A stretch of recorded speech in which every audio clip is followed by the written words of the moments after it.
A verdade da fé, sem rodeios. Reflexões com Ricardo Gondim. Há muitos anos eu estava em Fortaleza. Nós éramos uma igreja muito pequena. Eu devia ter 28 para 29 anos de idade. Comecinho da igreja Bethesda. Eu me tranquei no quarto, me ajoelhei para orar. E ajoelhado à beira da cama, eu comecei a clamar aos céus. E depois de uma meia hora de quase que completamente um monólogo meu na direção do céu, quase sem suspirar, quase sem respirar, eu dei uma pausa, tomei fôlego um pouquinho para descansar ali daquela oração fervorosa, veemente que eu estava fazendo. E quando eu tomei fôlego para descansar um pouco, eu acredito que eu ouvi a voz de Deus. Não foi uma voz audível, nenhum anjo falou comigo, mas aquela voz interior, aquela sensação de que eu ouvia Deus. E a voz que eu ouvi de Deus no meu coração dizia mais ou menos o seguinte: Ricardo, você não me ama, você me usa. Você não me ama, você me usa. Você gosta de ser líder, você gosta de pregar, você gosta de estar na frente, de puxar processos, e você sabe que para puxar processos, para fazer a minha obra, para ser útil nas minhas mãos, você precisa de mim, mas você não me ama. Aquela foi uma experiência fortíssima que eu tive, de oração, de encontro com Deus. E naquele instante eu mudei o tom da minha oração e de uma oração fervorosa, veemente, quase que brigando com o céu, baixei o tom, diminuí o tom de voz, e eu falei quase que chorando: Deus me ensina a te amar. Eu preciso aprender a te amar. O encontro que nós temos de Jesus com Pedro, após a ressurreição, eu acredito que foi um encontro em que Jesus queria checar no coração de Pedro se ele realmente o amava. Porque há uma diferença fundamental entre amar e usufruir do outro. Eu quero, no encerramento dessa série de mensagens do Evangelho de João, trabalhar com vocês e olhar para esse texto com um olhar a partir desse encontro, do encontro em que Jesus pergunta: você me ama?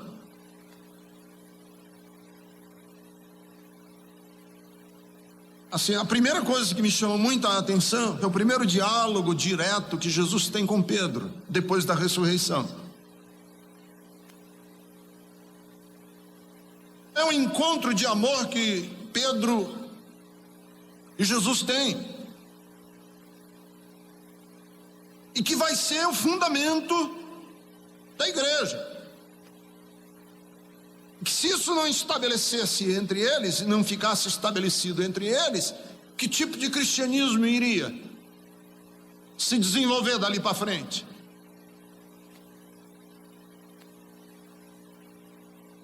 Que Deus não interessa ter seguidores, líderes, pastores, cardeais, bispo, apóstolo. Deus não interessa ter pessoas que estejam no projeto de Jesus por interesse qualquer que seja ele. Seja um líder ou seja um cristão, se existe uma agenda escondida, se existe algo que não seja puro e simples amor, não interessa, porque Deus é amor.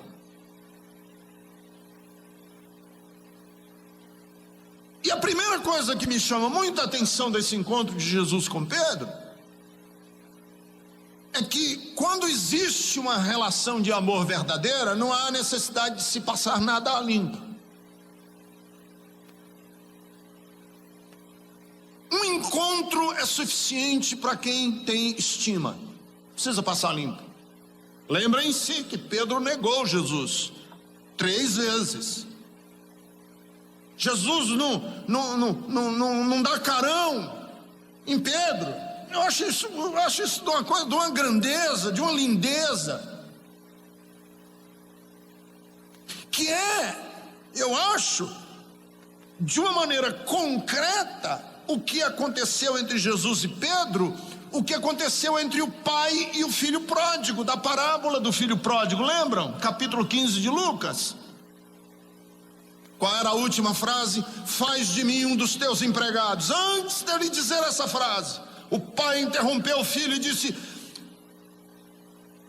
faça uma festa, pega o boi cevado, boi da engorda, mata o boi da engorda, pega o filé mignon, a alcatra, a picanha, e pega a fraldinha, e vamos fazer um churrasco, um mega churrasco, e contrata a banda de música, e vamos ter festa, e vai ter dança e churrasco, porque este meu filho estava morto. E o filho imaginou ele ali olhando para o pai, dizendo: pai, eu preciso conversar algumas coisas para ti. Esquece, põe um anel no dedo dele, põe sandália nos pés, põe uma capa sobre os ombros, e vamos fazer festa. Ele estava morto e reviveu, estava perdido e foi achado. Este é o verdadeiro amor. O amor de Deus é um amor que não passa em rosto, é um amor que não precisa dar carão, é um amor que simplesmente nos abraça. E eu tenho boas notícias para você, que se você já pisou na bola, já fez papelão, já fez besteira na vida, pode se achegar, que Deus não vai fazer de você um papelão público. Deus vai lhe acolher como acolheu o filho pródigo e como acolheu Pedro naquele dia, sem dizer nada, apenas o encontro foi suficiente para que toda a culpa fosse retirada do coração de Pedro e ele se sentisse amado. Vocês lembram da história, da narrativa bíblica que nós temos de Jó? Muita gente não conhece o livro de Jó. O livro de Jó é um livro precioso da Bíblia. Aliás, é uma das poesias épicas da humanidade, Jó. Poucos filósofos, poucos escritores de primeira linha não trataram com o livro de Jó. Poucos. É uma das maiores peças literárias da história da humanidade. O que é o livro de Jó em síntese? O livro de Jó é o seguinte: belo dia, os filhos de Deus vão passando na presença de Deus, e entre eles está Satanás. E Deus tem um diálogo com o diabo, e o diálogo é o seguinte: viste o meu servo Jó? Diabo, você viu Jó lá na terra? E substitua o nome Jó pelo seu nome. Põe o seu nome aí. Viste o Ricardo lá na terra? Ô diabo, você viu o Ricardo lá na terra? Que não há homem semelhante a ele, temente a Deus, foge do mal, íntegro. Aí o diabo fez uma acusação, não contra Jó. O diabo fez uma acusação contra Deus. Qual foi a acusação que o diabo fez contra Deus? Porventura Jó te serve de graça? Você compra Jó protegendo a casa dele, você compra o amor de Jó. Essa é a acusação que o diabo fez contra Deus. E aí a narrativa é que Deus diz a Jó, ao diabo: então vai lá. Tá bom. Você vai lá e tira dele tudo que ele tiver e vê se ele blasfema de mim ou não. Você está dizendo que eu compro. E o diabo foi numa noite, da noite para o dia, e tirou de Jó tudo que ele tinha. Veio um tsunami, veio um furacão e devastou tudo numa noite só. Ele perdeu tudo.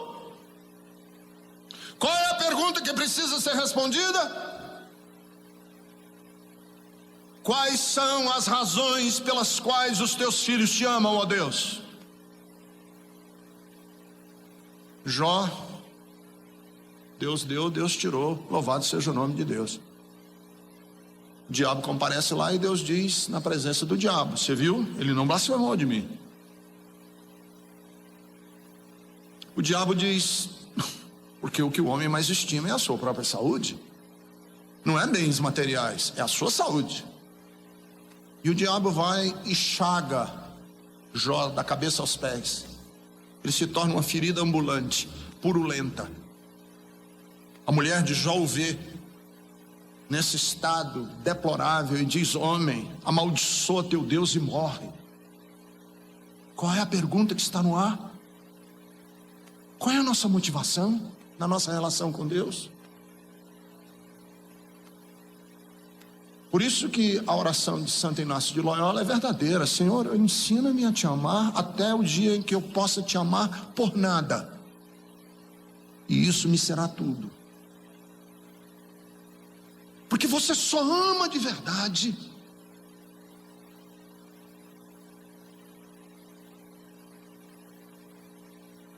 quando você pode dizer isso. E qual é a nossa motivação na nossa caminhada cristã? Você ama Deus por quê? Por aquilo que Ele dá ou por quem Ele é? Você ama a Deus por aquilo que Ele lhe dá. Você não ama a Deus, você foi subornado. Ele lhe comprou. E este é o drama do livro de Jó, que é respondido no fim, quando lá na frente da narrativa poética, Jó diz: porque eu sei que o meu Redentor vive e por fim se levantará sobre a terra. E nesse clamor de Jó, quando ele está de joelhos, orando pelos seus amigos que o acusam, Deus restitui a Jó em dobro. E eu fico imaginando Deus pegando assim o diabo pelo colarinho da camisa e dizendo assim: olha, diabo, deixa eu te mostrar, Jó não me ama porque eu comprei ele, não. Essa é a ideia. Qual é a nossa motivação? Como é difícil nós sermos motivados a trabalharmos, a agirmos por puro amor, sem nenhum interesse. Não tenho interesse outro senão o meu profundo amor. E Jesus insiste na pergunta com Pedro 3 vezes: tu me amas, Pedro? Nós precisamos deixar isso claro, nós precisamos deixar isso estabelecido. Você me ama, é isso que eu quero saber, não me interessa outra coisa. Porque se nós estabelecermos isto como nosso fundamento, o alicerce, o amor encobre multidão de pecados. Mas é interessante que na narrativa aqui do encontro de Jesus com Pedro,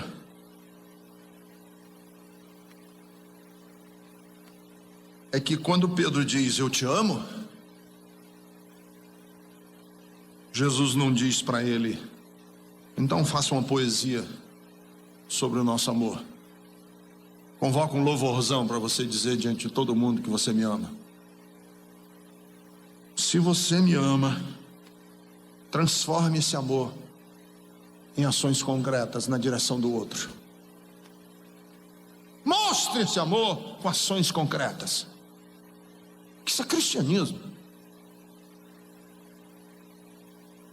Por isso é que Tiago diz na sua Epístola Universal, no capítulo 2, versículo 8: se vocês de fato obedecerem à lei do reino encontrada nas Escrituras, vocês vão praticar o que está escrito: ame o seu próximo como a si mesmo. Tiago capítulo 2 e versículo 8. E assim vocês estarão agindo corretamente. Eu ouvi essa história quando eu estudei história da igreja, que foi a história dos irmãos morávios. Houve uma sociedade missionária, de missionários, alguns séculos atrás, liderada por um conde chamado Zinzendorf. Ele era um conde na região onde hoje fica ali a Tchecoslováquia.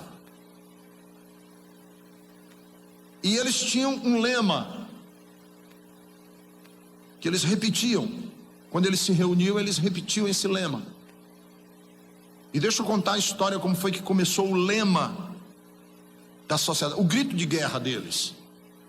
A torcida de Corinthians tem um grito de guerra, a torcida de São Paulo, do Palmeiras. Pois os missionários morávios, liderados pelos condes Zinzendorf, tinham um grito de guerra. Não era grito, um lema. Não vou usar essa expressão, grito de guerra, porque não é. É um lema. Sabe como começou?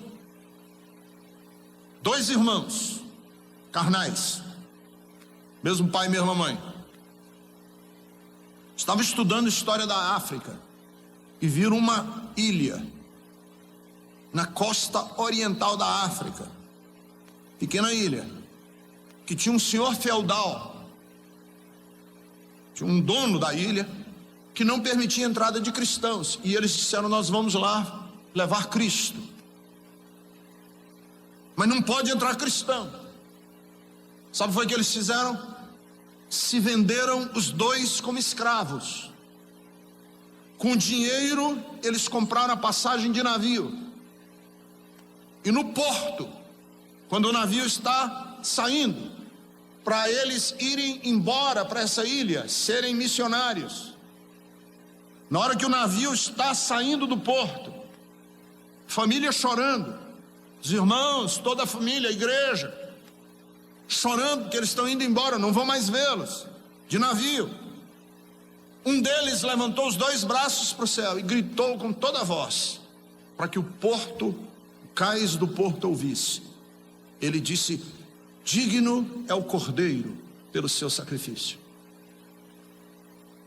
E este lema, que está no livro do Apocalipse, tornou-se o lema da sociedade dos morávios. Todas as vezes que eles se reuniam, eles diziam em alta voz e repetiam: digno é o cordeiro pelo seu sacrifício. Digno do quê? Digno de que eu também sacrifique a minha vida.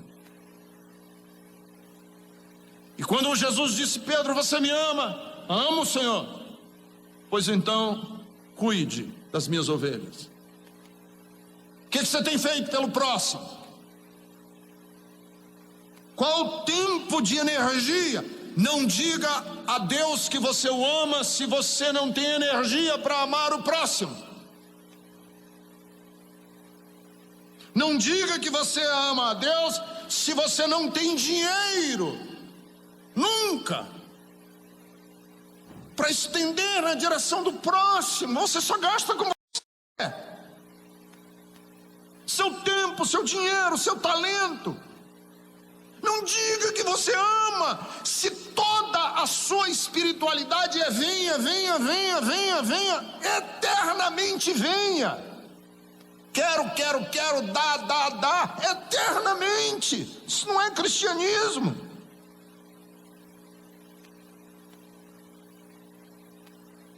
Quarto,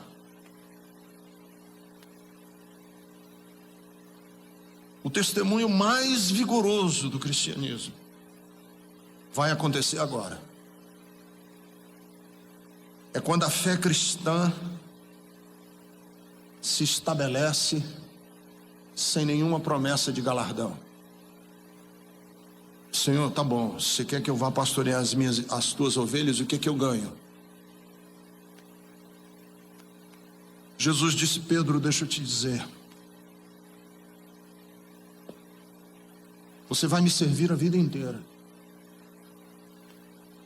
e um dia você vai estar velho, e vão te puxar pelas mãos para você ser sacrificado, e nem e nem o rumo dos seus pés vai ser você que vai ditar, outros vão ditar para você. Porque Pedro, segundo a tradição, foi crucificado em Roma. E o texto diz que Jesus estava dizendo para Pedro que tipo de morte ele ia morrer.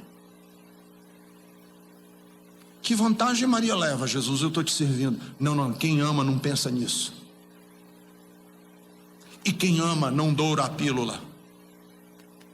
O testemunho mais vigoroso da fé cristã vem dos servos e das servas, dos filhos e das filhas, dos amigos e das amigas, de amarem a Deus na direção do próximo, sem nunca perguntar o que eu ganho com isso. Não, o que eu ganho é o privilégio de te servir. Que é o que Jesus disse para Pedro: cuide das minhas ovelhas. Porque quando você era mais jovem, você vestia-se e ia para onde você queria. Mas vai chegar um dia que vão pegar você pelas mãos e você vai ser dirigido por outros, Pedro. É essa promessa que Jesus dá para Pedro. Siga-me, esse é o caminho. Porque o serviço cristão é despretensioso. E o que eu ganho? O privilégio de fazer parte desse serviço.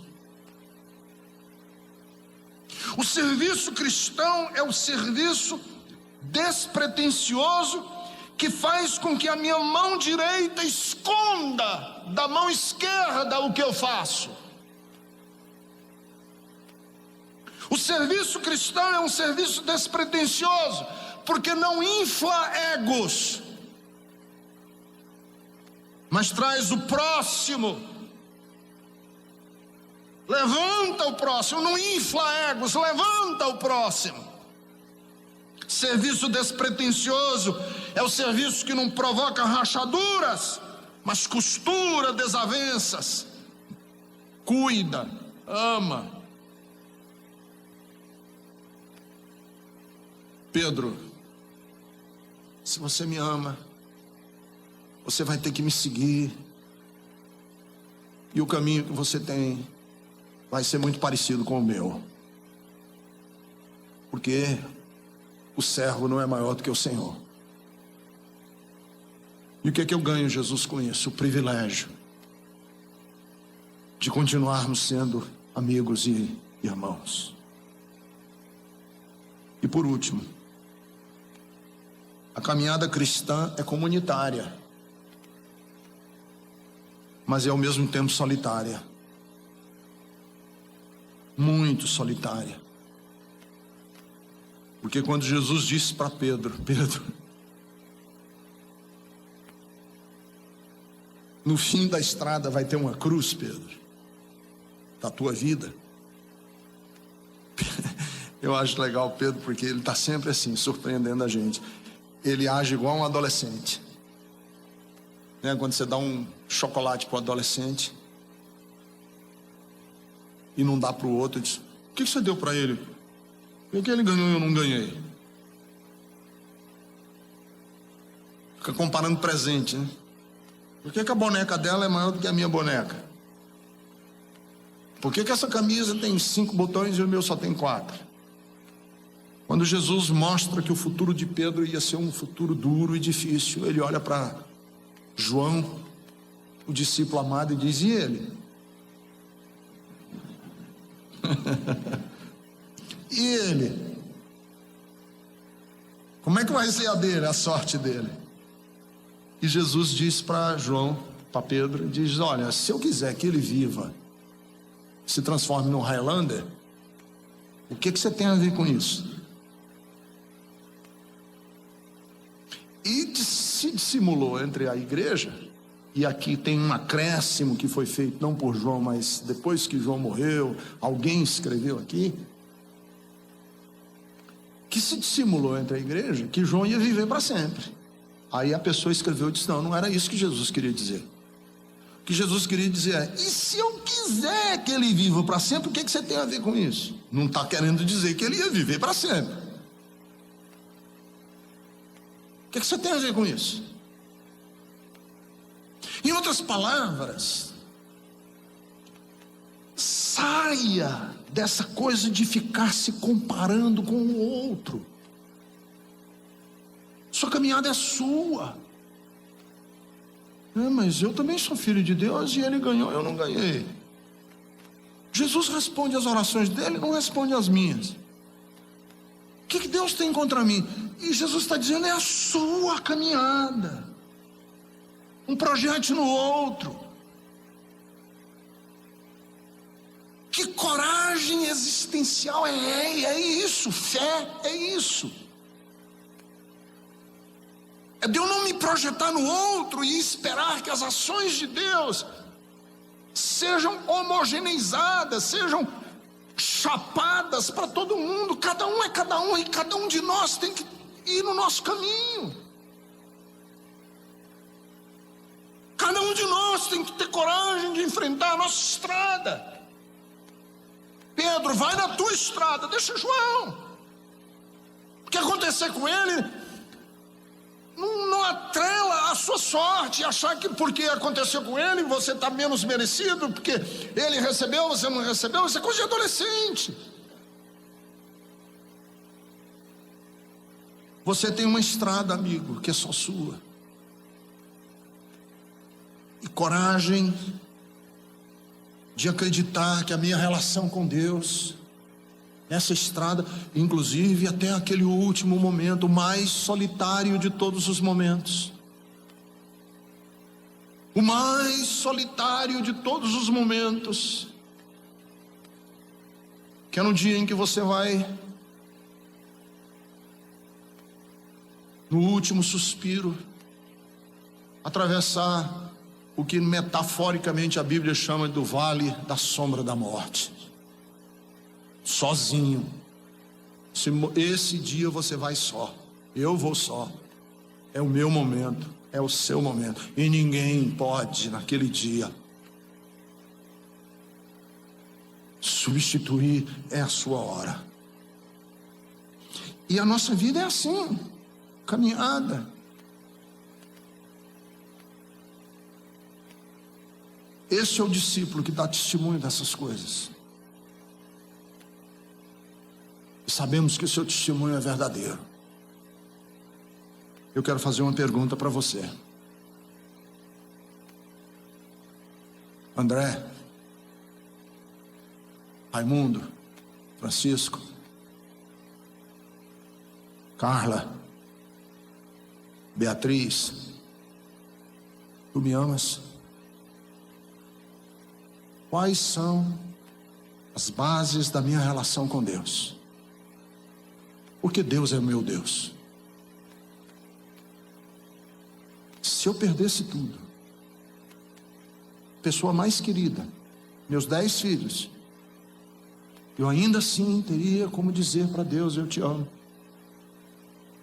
Se Deus me dissesse: olha, Ricardo, teu caminho daqui para frente será árduo e difícil todos os dias da tua vida, até o dia em que tu não terás mais condição de com tuas mãos dirigir o teu caminho, alguém vai te puxar pela mão, e ainda assim você estaria disposto a me seguir.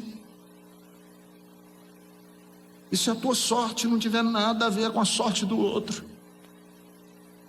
e se eu quiser que o outro seja abençoado e que você continue nessa ladeira, ainda assim você me amará? Essa pergunta todos nós temos que responder diante do nosso Deus. E Pedro respondeu: Senhor, tu sabes todas as coisas e tu sabes que eu te amo. E dali ele parte como líder do movimento que vai se transformar em cristianismo no livro de Atos dos Apóstolos. Eu não quero que você seja só devoto de Jesus, eu quero que você seja seguidor de Jesus. E para ser seguidor de Jesus tem uma pergunta que precisa ser respondida: tu me amas? Pois então cuida das minhas ovelhas.